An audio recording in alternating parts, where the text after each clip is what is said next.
So, welcome to all of you. It's प्रतिबिंब Academy and myself Rohit Saraf. So, आज हम बात करेंगे फिजिक्स कैप्सूल पार्ट 8 के बारे में, ठीक है। और फिजिक्स कैप्सूल के आज के पार्ट में अपन बात करेंगे कि लिफ्ट कैसे काम करते हैं। जैसे एक बच्चे ने भी क्वेश्चन भेजा है, किसका लिफ्ट का एक क्वेश्चन भेजा है, उसको सॉल्व करेंगे, लेकिन पहले हम समझेंगे उसकी प्रिंसिपल क्या है काम करने का, ठीक है।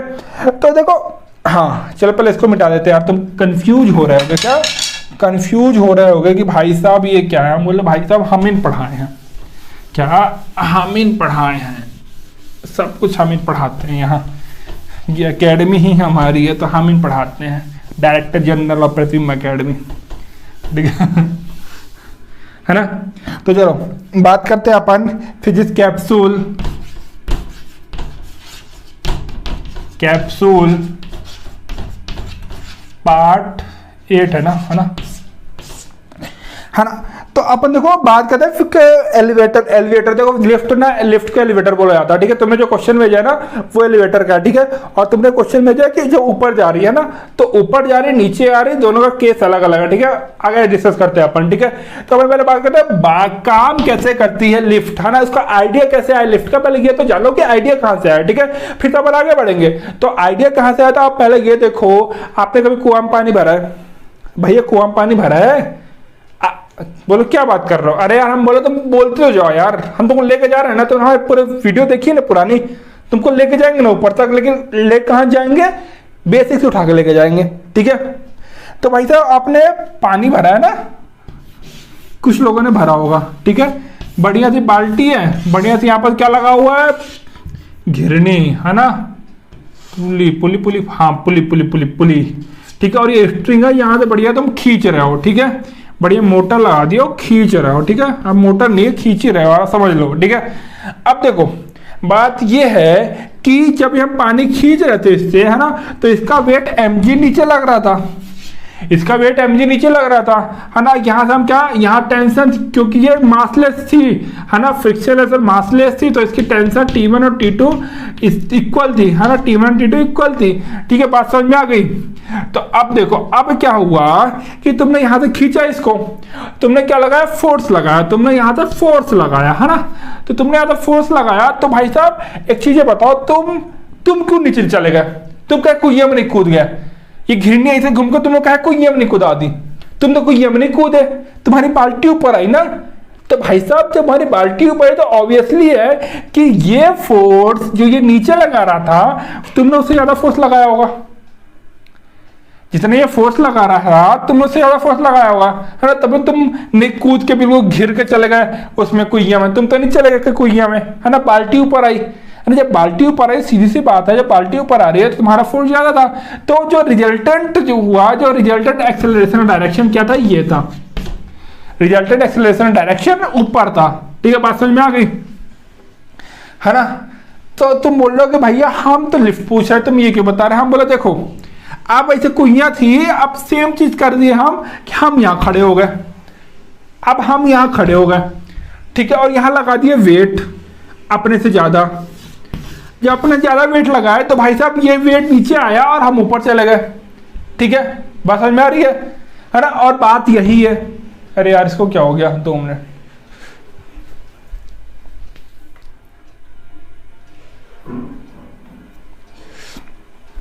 है ना। तो देखो बात ये बातों का डिफरेंस तो आया नहीं, ठीक है। सीधी सी बात देखो, लिफ्ट का कॉन्सेप्ट यही होता है। मैंने तुमको लिफ्ट का कॉन्सेप्ट बता दिया, तुमको मैंने यार लिफ्ट का कॉन्सेप्ट बता दिया। हाँ भाई लिफ्ट कैसे काम करती है ना। जो यहाँ तो फोर्स लगा रहा है तो हमने यहाँ पर वेट लगा दिया, है ना। जो कि वेट तुमसे ज्यादा होगा तुम्हें खींच कर ले जाएगी नीचे। बात समझ में आ गई, है ना। अब देखो कि कनेक्टेड बॉडी मोशन होता कैसे है, ठीक है। अब लिफ्ट का कॉन्सेप्ट समझने के पहले तुम ये समझो कनेक्टेड बॉडी मोशन कैसे होता है, ठीक है। हाँ देखो connected body motion, connected body motion, है ना। बट कनेक्टेड बॉडी मोशन होता कैसे है, ठीक है। तो देखो हुआ क्या, ये लो एक तुम्हारी ये है ना पुली है, ठीक है। एक वेट यहाँ लटका हुआ है ना, एक वेट यहाँ लटका हुआ है, ठीक है। बात समझ में आ रही है? तुम्हारे दो वेट लटके हुए हैं, है ना। अब इसका वेट क्या है, ये M1 है, ये M2 है ना, ये M1 है, ये M2 है, ठीक है। बात समझ में आ रही है? ठीक है, इसका M1G नीचे लग रहा है, इसका भी M2G नीचे लग रहा है। M2G M1G क्या है, इसका वेट है, ठीक है ना। अब तुमको एक चीज ये याद रखना है, M1 is greater than M2, M1 is greater than M2 इस केस में, ठीक है। जब M1 is greater than M2 है तो भाई आप सीधे प्रैक्टिकली बताओ यार, सोचना नहीं है फालतू की चीजें। ये बताओ कि M1 जब ग्रेटर देन M2 है तो ये इसके मोशन कैसे होगा, किस डायरेक्शन, रिजल्टेंट एक्सेलरेशन किस डायरेक्शन में आएगा, रिजल्टेंट एक्सेलरेशन किस डायरेक्शन में आएगा बताओ यार। जब तुमको मैंने बता दिया है कि M1 ग्रेटर देन M2 है, अरे यार सीधी सी बात देखो, सीधी सी बात देखो कि इसका वेट ज्यादा है, इसका वेट कम है, दोनों एक कॉमन स्ट्रिंग से जुड़े हुए हैं, है ना। इसकी टेंशन सेम होगी, दोनों में टेंशन सेम होगी। अब देखो दोनों में टेंशन सेम हो, क्योंकि मासलेस और फ्रिक्शनलेस स्ट्रिंग है तो टेंशन दोनों में सेम होगी, ठीक है। अब जब टेंशन दोनों में सेम होगी तो भाई साहब आपको ये बताना है कि भाई कौन सी बॉडी किसको खींच लेगी। तो ऑब्वियसली सीधी सी बात है यार, जिसका वेट ज़्यादा होगा वो नीचे जाएगा, जिसका वेट कम होगा ऊपर जाएगी। तो ऑब्वियसली जो मोशन होगा वो एक्सेलरेशन इस डायरेक्शन में होगा कि नहीं होगा, इसका एक्सेलरेशन इस डायरेक्शन में होगा कि नहीं होगा, बोलो भाई, होगा ना। क्योंकि एक्सेलरेशन तो देखो डायरेक्शन यही होगा ना, क्योंकि जो उसका मोशन तो इस डायरेक्शन में होगा ना, क्योंकि इसका वेट ज़्यादा है, ठीक है। बात समझ में आ रही है? अरे देखो तुम कनेक्ट करो ऐसे कि तुम बचपन में रस्सी खेलते थे, रस्सी पकड़ के एक जन यहाँ से खींच, एक जन वहां से खींच रहा है, ठीक है। जब एक जन यहाँ से खींच रहा है, एक जन वहां से खींच रहा है, तो तुम जिस साइड से खींचते हो, है ना, मतलब तुम जो जीतता है, जिसने जीता वो तुमको खींच लिया इस साइड में, है ना। समझ में? तुमको क्यों कनेक्टेड बॉडी हो ना, तुम इस रस्सी से कनेक्टेड हो और वो भी इस रस्सी से कनेक्टेड है, मतलब रस्सी एक है, कनेक्शन दो है ना। कनेक्टेड बॉडी मोशन हुआ। अब कनेक्टेड बॉडी मोशन में होता क्या है कि जो बीच में लाइन खींची हुई है, तुम उसको खींच रहा हो, वो तुमको खींच रहा है, तुम इसको खींच रहा हो, वो तुमको खींच रहा है ना। तो अल्टीमेटली अगर उसने तुमको खींच लिया, मतलब तुमने उसको खींच लिया, है ना, तो ऑब्वियसली तुम ज्यादा फोर्स लगा रहे हो, है ना। तुम ज्यादा मोटे ताजे हो गए, तुम्हारे पास ज्यादा पावर होगी, तुमने ज्यादा फोर्स लगा, उसको खींच लिया, वो भड़ाक से गिर के नीचे आ गया, है ना। तो मैटर क्या किया कि तुमने ज्यादा फोर्स लगाया। अब सेम चीज ये भी है, ये ज्यादा फोर्स लगाता है इसलिए ये नीचे जाता है, इसको खींच ले जाता है ना। अब बात समझ में आ रही है? अब इससे प्रैक्टिकल क्या लोगे आप, पूरा प्रैक्टिकल तो मैंने तुमको बता दिया क्लियर, प्रैक्टिकली कैसे काम करता है ये, है ना। अब देखो, अब आ जाओ आगे, ठीक है। अब क्या है कि अब बताओ इसकी इक्वेशन बनाते हैं अपन, ठीक है। आप फिजिक्स में हवा में चले गए, अब फिजिक्स पढ़ रहा हो तो थोड़ा इक्वेशन ही बना लो, है ना। अब डरना नहीं इक्वेशन से, इक्वेशन डरना नहीं है। अब बताते हैं इक्वेशन काम कैसे करेगी, ठीक है। तो देखो एक चीज देखो कि टेंशन लग रही है ऊपर, इसको देखो, कंसीडर इसको करो, बस कंसीडर केवल इसको करो, है ना, बाकी और किसी को नहीं, बाकी सब छोड़ दो, इसको कंसीडर करो बस, ठीक है। तो इसका कंसीडर करते हो क्या समझ में आ रहा है कि जो M1G वो नीचे लग रहा है ना, एक्सेलरेशन नीचे लग रहा है, M1G नीचे लग रहा है ना, टेंशन ऊपर लग रहा है, ठीक है। तो टेंशन, यार ये चौक कौन सी आ गई, 2 मिनट ना, चौक ले ले, गंदी वाली चौक आ गई।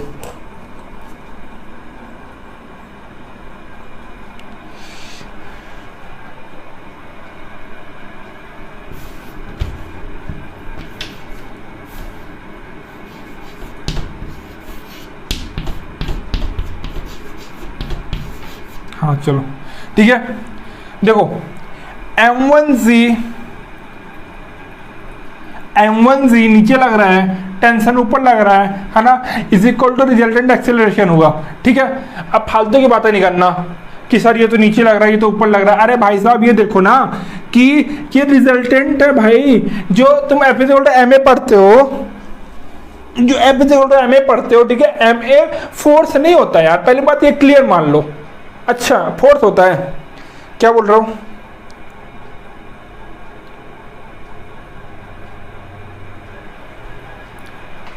है ना, क्या बोल रहे हो, रुक जाओ, तुमको अभी क्लियर करता जो ज्ञान दे रहा हो ना, ठीक है।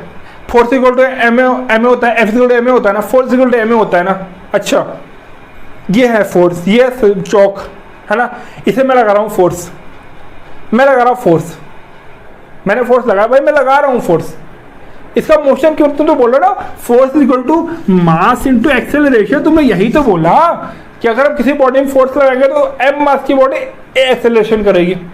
तुमने तो ये बोला ना कि फोर्स की वैल्यू मास इनटू एक्सेलरेशन, तुमने ये बोला। अरे यार किसका फोन आ गया।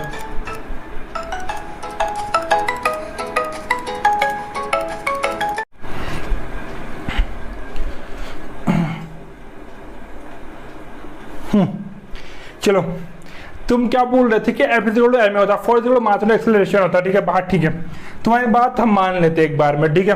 अब तुम ये बताओ, ये मैंने फोर्स लगाया, मैंने फोर्स लगा रहा हूँ ना भाई साहब, मैं फोर्स तो लगा रहा हूँ, लेकिन इसमें मास का एक्सेलरेशन कहाँ हुआ ये तो बताओ। मैंने लगाया फोर्स, मैं लगा रहा हूँ, अरे एक्सेलरेशन कहाँ हो रहा है यार। ये लगाया मैंने, ये फोर्स लगाया, फोर्स लगाया, एक्सेलरेशन कहाँ है भाई साहब। बात समझ में आ रही क्या बोलना चाह रहा हूँ मैं। तुम सेकेंड लॉ ऑफ मोशन को, सेकेंड लॉ ऑफ न्यूटन को बहुत गंदा वो करते हो, पोर्ट्रे करते हो, मतलब तुमको समझ में नहीं आता क्या है, तुम फालतू में रटे जा रहे हो। तुम रटवा दिए F इक्वल टू m है, तुम यहाँ जाके ज्ञान दे रहे हो F equal to m, F equal to m है, लगाना जाकर पेपर में, समझ में आ जाएगा तुमको F इक्वल टू m है। भाई समझो F इक्वल टू m है, m ए वो है इफेक्ट ऑफ फोर्स है यार, फोर्स नहीं है। m ए फोर्स नहीं है, F इक्वल टू m ए जो इफेक्ट ऑफ फोर्स है ना। अब दोबारा मत बोल देना F equal to m a force है, F equal to m a effect of force है, mass into acceleration effect of force है ना। तो यही समझ में आया तुमको कि m1g नीचे लग रहा था, टेंशन ऊपर लग रहा था, m1g नीचे लग रहा था, टेंशन ऊपर लग रहा था, जो इफेक्ट ऑफ फोर्स आया वो m1a आया, ठीक है, जो कि नीचे आ रहा है, ठीक है। बात क्लियर हुई है ना, बात क्लियर हुई। ये इफेक्ट ऑफ फोर्स था, ठीक है। अब फोर्स से बैलेंस मत कर देना उसको, जब बोला इफेक्ट ऑफ फोर्स मतलब इफेक्ट ऑफ फोर्स, उसका रिजल्टेंट है, उससे भी मतलब ही नहीं उसको, ये इसका रिजल्टेंट है, ये भाई साहब ये इसका रिजल्टेंट है, ठीक है। तो गई यहां पर बुद्धि दिमाग में बात गई चीजें जो फालतू की बातें कर रहे थे अभी तक। भाई साहब F इक्वल टू m, अब क्लियर हुआ? नहीं हो तो बता रहा, पूरा सेकंड लॉ की पूरी एक क्लास ले लूंगा मैं 1 घंटे की, पूरा क्लियर कर दूंगा सेकंड लॉ, ठीक है। अगर तुम्हारी डिमांड हुई तो, फालतू में अपन वो नहीं करते हैं, ठीक है ना। तो m1g minus of t equal to m1a, बात क्लियर हुई है ना। अब यहां आ जाओ, आप यहां आ जाओ, क्या तुमको बात क्लियर हुई?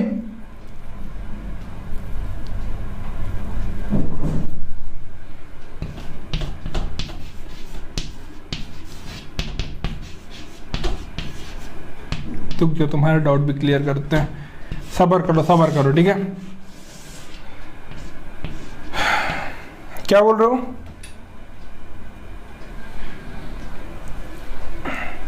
है ना, ठीक है, बोल रहा है कि क्लियर हो गया, ठीक है। अब क्लियर हुआ ना सेकंड लॉ, तो क्लियर हुआ ना। अब एम में क्या होता है, इफेक्ट ऑफ फोर्स होता है ना, बात क्लियर हुई ना, है ना। तो अब देखो, अब सेकंड इक्वेशन में आओ। सेकंड इक्वेशन को पहले लिख के मैं इसलिए बता देता हूँ कि तुम पहले इसको लिख लो कॉपी में, है ना। तो लिखने की झंझट से फुर्सत हो जाओ, है ना। अब फिर क्या हुआ, जब मैं बताऊंगा ना तो उसमें लिख लो, अच्छा ये इफेक्ट ऑफ फोर्स है, ये नीचे लग रहा है, ये ऊपर लग रहा है, तो उसमें लिख लो, है ना। इसलिए पहले क्वेश्चन लिख देता हूँ साथ में, ठीक है, बात समझ में आ रही है। अब देखो, अब उसको छोड़ दो, अब यहाँ आ जाओ, इस पोर्शन में आ जाओ, ठीक है। उससे मतलब नहीं अपने को, मतलब अपने को क्या है, इससे मतलब है, बात समझ में आ गई। अब जब तुमको मतलब इससे है, अब देखो m2g नीचे लग रहा है, m2g नीचे लग रहा है, टेंशन ऊपर लग रहा है, ठीक है। अब अपन m2g मैंने टेंशन नहीं करेंगे, बोलो क्यों? इसमें m1g मैंने टेंशन कर दिया था हमने, है ना। तुम्हारा मिनिमम डाउट लेके आ रहा हूं मैं, तुम्हारा ये मिनिमम डाउट होता है, जैसे मैंने बच्चों को पढ़ाया तो बच्चों को इसमें भी डाउट होता है भाई। डाउट तो बच्चों को इसमें भी होता है कि भाई इसमें m1g माइनस एफ टी किया, इसमें t माइनस m2g क्यों किया, होता है ना लोगों को। और हमारे क्लास बच्चे, मतलब मैंने देखा है बच्चों को होता है, इसलिए अपन पहले से आप क्लियर करते हुए क्या करेंगे, चलेंगे, कोई डाउट नहीं होना चाहिए। टेट कोई डाउट हो तो बिल्कुल पूछ लेना, ठीक है। अब देखो टेंशन माइनस m2g क्यों किया गया, ठीक है। अब यहाँ पर तो डिफरेंस समझ में आ रहा है कि भाई साहब यहाँ ये उसको नीचे खींच रहा है ना, रिजल्टेंट ऐसे आ रहा है ना, रिजल्टेंट एक्सेलरेशन नीचे जा रहा है ना, रिजल्टेंट एक्सेलरेशन नीचे जा रहा है। अगर रिजल्टेंट एक्सेलरेशन नीचे जा रहा है तो ऑब्वियसली बात है कि m1g ज्यादा है। अगर m1g ज्यादा है और टेंशन तो उसको ऊपर खींच रहा है, मेरे भाई टेंशन इसको ऊपर खींच रहा है और ये इसको नीचे खींच रहा है ना। अल्टीमेटली कौन जीत रहा है? ये तुम हो और ये तुम्हारा वो क्या नाम है, गोली है ना, तारक मेहता के। तुम कौन हो? ये तुम सोडी नहीं, क्या नाम है उसका, है ना, तुम ये सोनू हो, है ना, और ये क्या है, पिंक वो है, क्या नाम है, गोली है ना। अब तुम बोलो कि तुम सोनू और तुम जीत जाओगे, है ना। तुम यहाँ फोर्स लगा रहे हो और यहाँ पास ये गोली लटका हुआ है नीचे। अब जो गोली नीचे लटका हुआ है और तुम सोनू हो, तुम ऊपर से खींच रहे हो और ऑब्वियसली गोली का वेट तुमसे ज्यादा है, तो गोली इसको नीचे खींच लेगा, है ना। हमको निकालना है कि भाई साहब ये बताओ कि नेट की तरह वो लगा, मतलब कितने डिफरेंस से वो हारा, है ना। मतलब सोनू कितने डिफरेंस से आ रही, कितना कम ताकत लगाई कितने सोनू ने। तुम क्या करोगे, जितना वेट इसका था उसमें इसका वेट माइनस कर दोगे, तुम्हारा क्या आ जाएगा, नेट, क्योंकि इसके वेट का इफेक्ट है, कोई खींच नहीं रहा इसको, है ना। यहाँ तुम लटके हो, यहाँ सोनू लटके हुई उल्टा, यहाँ उसका पैर, यहाँ उसका हाथ है ना, यहाँ पर तुम लटके हुए सीधे, ठीक है। तो हम क्या किया, तुम्हारा जो फोर्स था माइनस का फोर्स कर दिया, तो नेट तुम्हारे क्या, तुम एक्स्ट्रा फोर्स कितना लगा रहा वो आ गया, ठीक है। अरे यार नहीं समझ में आया, ऐसे समझो, अब ऐसे ही समझो यार। अब कैसे समझोगे, सीधी सी बात तो है ना यार, कि जितना ज्यादा उसको उतने कम। देखो एक चीज का वेट 4 किलो है ना, दूसरे का वेट 2 किलो है, ठीक है। सोनू का वेट 2 किलो है, गोली का वेट 4 किलो है, ठीक है। अब जब तक सोनू और गोली का वेट 2-2 किलो था तब तो कोई किसी को नहीं खींच पा रहा था। यहाँ सोनू है, यहाँ गोली है, इसका वेट 2 किलो, इसका वेट 2 किलो है, ठीक है। तो दोनों इक्विलिब्रियम में, कोई किसी को नहीं खींच पा रहा है ना। अब जैसे आगे बढ़े तो क्या हुआ कि गोली का 2 किलो वेट ज्यादा हुआ, जो कि सोनू से 2 किलो ज्यादा था। अब क्या गोली उसको नीचे खींच रहा है, किस फोर्स से, वो 2 किलो फोर्स जो इसके पास ज्यादा था उससे खींच रहा है। बात समझ में आ रही है। अब हम निकालेंगे कैसे, इसको 4 - 2 करेंगे ना, 2 न्यूटन है, वो एक्स्ट्रा फोर्स गोली लगा रहा था जिसका उसको नीचे खींच रहा था, है ना। तो वही है, ये सोनू है, ये गोली है, अरे मतलब ये गोली है, सोनू है। ये गोली के वेट 4 किलो, ये गोली सोनू का वेट 2 किलो। Resultant is equal to 2 newton के फोर्स से रिजल्टेंट नीचे आ रहा है ना। अब भाई साहब इससे ज्यादा अच्छे से कोई नहीं समझा पाएगा तुमको दुनिया में। बात समझ में आ रही है, ठीक है ना। अब देखो, अब यहाँ पास क्या होना, इसके केस में अलग किया, इसके केस में अलग क्या है ना, इसके केस में अलग क्या कि ये ऊपर, ये बॉडी नीचे आ रही थी लेकिन ये बॉडी ऊपर जा रही है ना। ये बॉडी ऊपर जा रही, मतलब इस बार क्या, सोनू का वेट ज्यादा हो गया। ये बार सोनू बहुत खा पी के घर से, भीड़े ने उसको बहुत खिलाया पिलाया, है ना। भीड़े ने बहुत खिलाया गर्मी छुट्टियों में इस बार। तो क्या होगा, ये मोटी हो गई, ठीक है। अब ये खींच रही है, अब ये गोली पतला हो गया। अब सोनू बिल्कुल ताकत लगा खींच लेगी किसको, गोली को, ठीक है। तो हमको निकालना भाई सोनू कितनी ज्यादा ताकत लगा दी। अब सोनू कितनी ताकत लगा दी, कैसे निकालेंगे, सोनू की ताकत माइनस गोलू की ताकत, सोनू की ताकत माइनस गोली की, जो सोनू का फोर्स माइनस जो गोली का फोर्स है, वो एक्चुअल रिजल्टेंट फोर्स है जो इसको ऊपर ले जा रहा है ना। तो भाई ये हुआ तुम्हारी सोनू, ये हुआ गोली, इस रिजल्टेंट। बात समझ में आई। अब एक चीज तुमको यहाँ तो ये क्लियर हो गया ना कि ये रिजल्टेंट तो है ना, ये मतलब इफेक्ट ऑफ फोर्स है, ये तो अब क्लियर हो गया ना। अब इससे कोई डाउट है नहीं ना कि रिजल्टेंट फोर्स क्या होता है, ठीक है। बात क्लियर हुई। अब तुमको निकालना है कि नेट एक्सेलरेशन कितना हुआ, नेट एक्सेलरेशन कितना हुआ, ठीक है। अब तुमको नेट एक्सेलरेशन निकालना, तुम क्या करो, तो मैथ का क्वेश्चन है ये, तुम्हारा जो महाभारत थी वो यहाँ हो गई।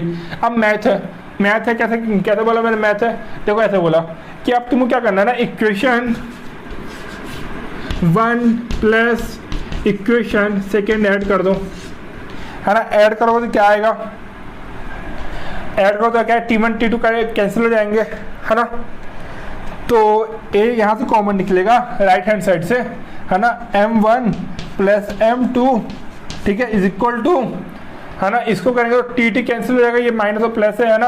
अब ऐड करेंगे इसको, क्या आएगा, G कॉमन आ जाएगा, G कॉमन आ जाएगा तो क्या आएगा, M1, हाँ G कॉमन आ जाएगा, ठीक है ना। तो M1 माइनस M2, है ना, M1 माइनस M2 आएगा ना। बात समझ में आई। सो रिजल्टेंट एक्सेलरेशन क्या होगा, M1 minus M2 of Z divided by M1 plus M2। बात क्लियर हुई? जो ये क्या है अपना, क्या बोल रहे हो, समझ में आ गया? हाँ ठीक है, समझ में आ गया? हाँ ठीक है। तो रिजल्टेंट एक्सेलरेशन क्या है तुम्हारा? रिजल्टेंट एक्सेलरेशन तुम्हारा m1 minus m2 into g upon m1 plus m2 है ना, ये रिजल्टेंट एक्सेलरेशन ये वाला है ना, जो मैं इफेक्ट ऑफ फोर्स बोल रहा था, जो उसका एक्सेलरेशन, जो रिजल्टेंट एक्सेलरेशन आया बाबा, वो रिजल्टेंट एक्सेलरेशन ये है ना। घुसी कुछ बुद्धि में, बहुत तो समझवाते हो, ठीक है। अब देखो एक क्वेश्चन और पूछता है, जब देखो कनेक्टेड बॉडी में एक बोलता है रिजल्टेंट एक्सेलरेशन बताओ, ठीक है। अब तुमको ये पूरी महाभारत तुम करोगे क्या एग्जाम में? नहीं ना, तुमको क्या ये याद रखना है, ये फॉर्मूला तुमको याद रखना है, ठीक है। याद तो तुम निकाल भी सकते हो, लेकिन इतनी टाइम को क्यों लगाओगे, तुम फॉर्मूला याद कर लो, ठीक है। बात समझ में आ रही है? अब याद करना समझ में आई गया तुमको? अब कंफ्यूजन होगा तुम इससे चले जाना, तो फॉर्मूला याद कर ही लेना, ठीक है, कोई दिक्कत की बात नहीं है।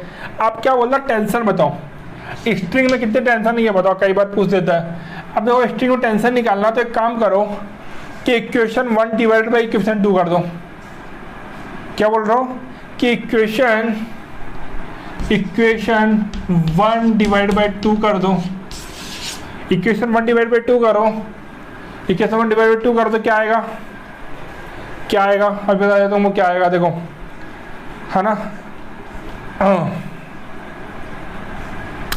सो m1 अपॉन m2 ए कट जाएगा ना, ए दोनों साइड कट जाएगा है ना।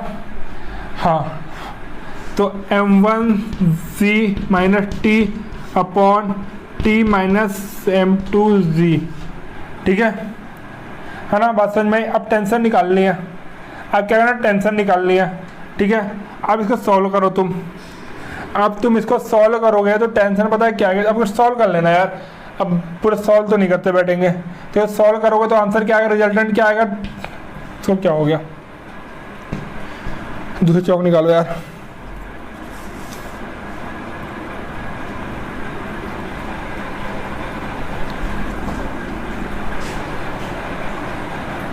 है ना।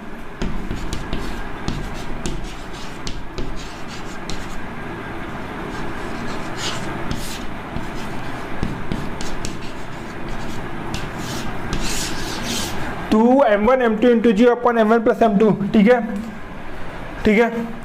ये क्या है, ये इससे आया दादा, इसको सॉल्व करोगे, इसको सॉल्व करोगे, इक्वेशन 1 डिवाइड बाई इक्वेशन 2 करोगे तो इसको सॉल्व करोगे तो रिजल्टेंट वो आएगा, है ना। अब इसको सॉल्व कर लेना यार, तुमको पूरी इक्वेशन सॉल्व करके ये आंसर ला दिया ना मैंने। अब ये बहुत सिंपल है, इसके इक्वेशन सॉल्व करना, इक्वेशन सॉल्व करोगे तो तुम्हारा आंसर क्या आ जाएगा, tension is equal to 2 mass of 1 minus into mass of 2 into g upon m1 plus m2, mass of 1 plus mass of 2, है ना।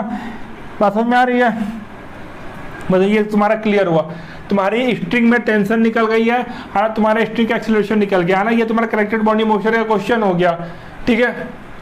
ये कनेक्टेड बॉडी का तुम्हारा कॉन्सेप्ट हो गया, है ना। कनेक्टेड बॉडी और लिफ्ट भी इसी में वर्क करती है, इसी प्रिंसिपल में वर्क करती है, ठीक है ना। ये समझ लो, जिस समझ में आ गया। अब लिफ्ट में एक कुछ नया वो होता है कि तो ऊपर जाते हो, जब लिफ्ट तुमको ऊपर ले जाती है तो क्या होता है, तुम्हारा वेट, है ना, जो तुम्हारा अपरेंट वेट होता है और तुम्हारा एक्चुअल वेट होता है, डिफरेंस आता है ना। जब तुम लिफ्ट की प्रॉब्लम सॉल्व करोगे, तुम्हारा अपरेंट वेट और तुम्हारा एक्चुअल वेट दोनों में डिफरेंस आ जाएगा, ठीक है। बात समझ में आ रही है ना। तो वो जो क्वेश्चन, उसको क्वेश्चन के बताएंगे, क्वेश्चन के थ्रू बताएंगे, है ना। तो क्वेश्चन अपन कल सॉल्व करेंगे, ये तुमको क्लियर होगा, इसको जाके अच्छे से कर लेना, पढ़ लेना घर में एक बार, ठीक है। तो मैं कल बात करें इससे क्वेश्चन की, ठीक है। So thanks to all of you बच्चों, कैसी लगी वीडियो बताना जरूर। और फिजिक्स कैप्सूल तो अभी काफ़ी आगे जा चुका है ना। तुम्हारा देखो फिजिक्स कैप्सूल में तो कवर क्या हो रहा है, तुम्हारे जितने भी इंपॉर्टेंट क्वेश्चन तुम्हारे एग्जाम बेसिस में है ना, सारे कवर कर दे रहा हूँ मैं। चाहे बैंकिंग ऑफ रोड हो, चाहे तुम्हारा टर्निंग ऑफ साइकिल हो, है ना, चाहे कनेक्टेड बॉडी मोशन हो, चाहे लामिस थ्योरम हो, है ना, चाहे सेकेंड लॉ ऑफ मोशन हो, चाहे फर्स्ट लॉ ऑफ मोशन हो, चाहे इनर्शिया हो, चाहे मोमेंटम हो, चाहे ग्रेविटेशन हो, चाहे ग्रेविटी हो, वाइब्रेशन हो, रेडिएशन, और ये क्या बोलते हैं कन्वेक्शन, कंडक्शन हो, है ना, सब कुछ कवर होगा इसमें, ठीक है। और इसमें फालतू की बातें नहीं होगी, इसमें क्या जो इंपॉर्टेंट एग्जाम बेसिस होता है उसको भी क्लियर कर दूंगा कॉन्सेप्ट से लेके, ठीक है। बात समझ में आ रही है? अगर तुम एग्जाम के पहले एक बार इस सारी सीरीज को रिवाइज करके जाओगे ना, तो तुम्हारी सब बात क्लियर हो जाएगी, ठीक है। कोई जरूरत नहीं पड़े कुछ और पढ़ने की, ठीक है। So thanks to all of you, thank you.